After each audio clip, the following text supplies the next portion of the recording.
When the blitz is on, you need to protect your most valuable asset. That's why the NFL looks to Cisco Security, powered by AI, to protect their data from cyber attacks. When the game is on the line, the NFL relies on Cisco. I'm good. Just take questions. And we'll start with Mike Giardi, followed by Mark Daniels.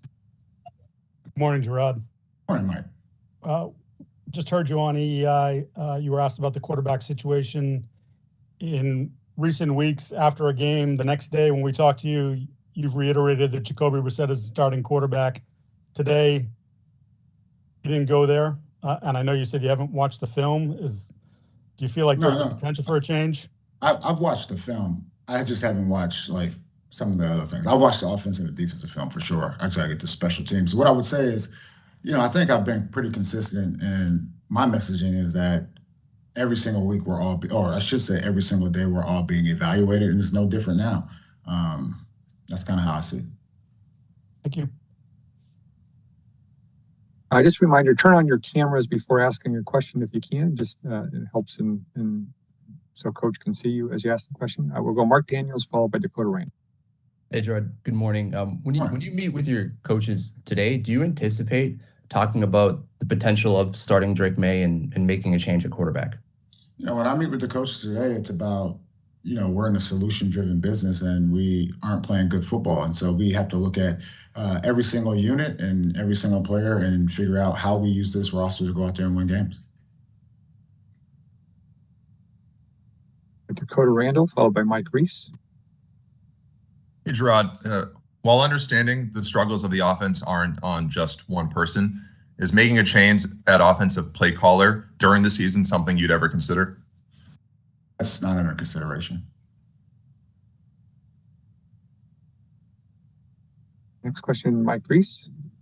Jerod, how would you evaluate Jacoby's performance yesterday? It just wasn't good enough. I thought we played well enough defensively and on special teams to win the football game. And look, as the quarterback, and he understands this, he touches the ball on every single play, and we didn't win the game or score enough points to win the game. And I think he would echo that same sentiment, that it wasn't good enough. We'll go Doug Hyde, followed by Chris Ryan. And we'll keep it with just one question, and then we'll come back to you. If you have follow-up questions, just raise your hand again. We'll try to get to everybody. Hi, Jerod. On the Jabril Peppers situation, have you heard anything from the NFL about potentially putting him on the commissioner's exempt list? We informed the NFL, and we're still gathering information. I know the team put out a statement earlier today, so I'm not sure how the league and how we are going to handle that going forward, but we should find out some more information over the next few days. Thank you. Thank you. Chris Ryan, followed by Sophie Weller. Morning, Jerod. Hope all is well with you. On the quarterback situation, seeing what Bo Nix is doing and what Williams and obviously Jaden Daniels is doing, does that in any way make you inclined to kind of see what Drake can do, and particularly that they struggled a little bit early on and then have transitioned into being effective in the league? I watched those guys on film.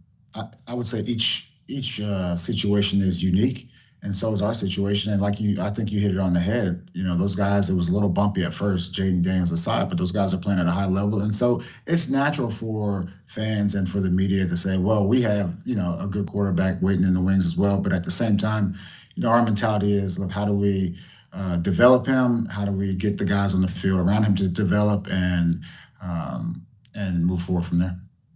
Thank you. Thanks, Rich. Sophie Weller, followed by Duke Castiglione. Hi, Jerod. I was just curious, having Jabril and Kyle out, how do you feel like your safety group with Dell, Jalen, and Marte stepped up, given that they were out, kind of those two major forces? It was very encouraging, and those guys grew up yesterday, so like the way they played, and hopefully here going forward they continue to develop at that pace. There was injury and what Pep's going through right now. We're going to need guys to step up, and I thought they did that yesterday. It wasn't perfect, but I thought they played hard. I thought they did what we asked them to do, and it's something to build off of. Thank you so much. Thanks, so. Duke Castiglione, followed by Andrew Callahan. Jerod, what did you guys find out about Jabril's situation? And was the injury report last week, the fact that he was on it, would he have played if it weren't for this situation? Yeah, I don't want to speculate or do anything like that. He was dealing with an injury throughout the week, and so that's why he was on the injury report. And like I said earlier, look, the team put out a statement about it, and we're still gathering information. What did you guys find out about it? He called me the morning of. Next question, Andrew Callahan, followed by Phil Perry. Hey, good morning, Jerod. I know you're gathering information. That information, I'm sure, will dictate your ultimate decision. But just based on what you know now, would Jabril be welcome in the building today and tomorrow? Based on, well, he's not in the building today. He has his appearance and things like that. But as we gather information, he can definitely be in the building. Like we don't know enough to say he shouldn't be in the building. Thank you. Thank you. Phil Perry, followed by Mike Reese. Jerod, is Jabril's situation something you would address with the team, or you have addressed with the team already? And what would your message? It was up in flames. One man who lives there had to be rushed to the hospital with burns. Now the damage from this fire is so extensive, he is now forced to. I'm going to try again. Sorry, I just muted all, so we're just a second to reset there. Oh yeah, can you ask that again? Go ahead, Phil. Can you guys hear me? Yeah. Okay.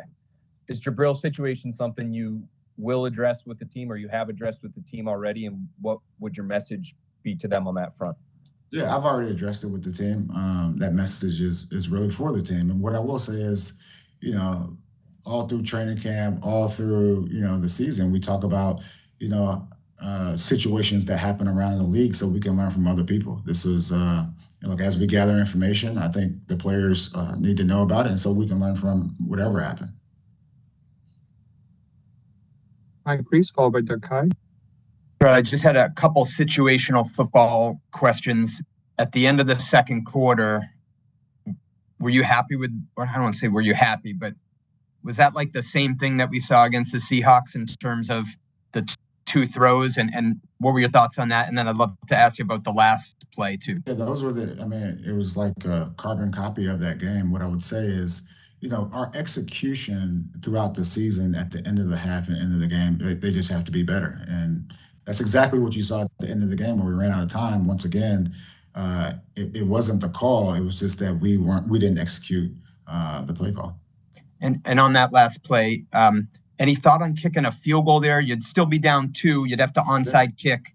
I mean, and what was because it seemed like you either got to throw sideline, end zone, or field goal, right? That's right. That definitely was under consideration. I would say with that, our defense, they were pretty gassed at the end of the game, and we made the decision to go for it. And the last one, Jerod, sorry, on the delay of games on the punts, were those both intentional? One to give you. Yeah, so one was intentional and one was not intentional. So, Doug Kai, followed by Nick O'Malley. Hey, Jerod, do you feel like the offensive line held up well enough to give a proper assessment of Jacoby in the passing game? I actually think they did a pretty good job. There were, obviously there was pressure throughout the day, but there were also some pockets that seemed pretty clean. And you have to marry it all up as you evaluate the quarterback spot as like the offensive line on a per play basis. But I did think they showed some fight yesterday. Thank you. Thanks. Nick O'Malley, followed by Bob Sosi. Hi, Jerod. Sorry, my camera's not working. Just to be clear on the Jabril situation, the team was aware of the incident with Jabril on Saturday morning before the decision that he was downgraded to out? We knew about the situation the morning of. And would you say that? But once again, he was on the injury report throughout the week, so because he was dealing with an injury. Thank you. Yeah. Bob Sosi, followed by Chris Ryan. All right, thanks, Dave. Good morning, Jerod. Morning, Bob. Hey, Jerod, I just want to ask you about Kendrick's return at wide receiver in kind of the rotation you used yesterday. And Mike's moved back inside to guard. Do you feel like you're creating the problems yesterday notwithstanding, you're creating a better framework if and when the time comes for a change at quarterback? Do you want continuity on the offensive line? Do you want the rotation set at wide receiver? In other words, before you make that decision, if you feel you have to make that decision? That's a fair assessment, Bob. I think you're right. I mean, we need to get some consistency across the board for whoever's at quarterback. Okay. Thanks, Jerod. Thank you. We'll make this the last question. Chris Ryan. Hey, Jerod, just on Jabril for a second, how would you kind of clarify his status with the team? Are you taking an approach of, presumption of innocence and therefore whatever the charges are, he's presumed innocent? How would you kind of evaluate his status? I think I would say, kind of not to be repetitive, but look, we put the statement out there and we're still trying to learn, get more information, and then we'll just go from there. Thank you. Thank you. Thank you, Jerod. Thanks, everyone.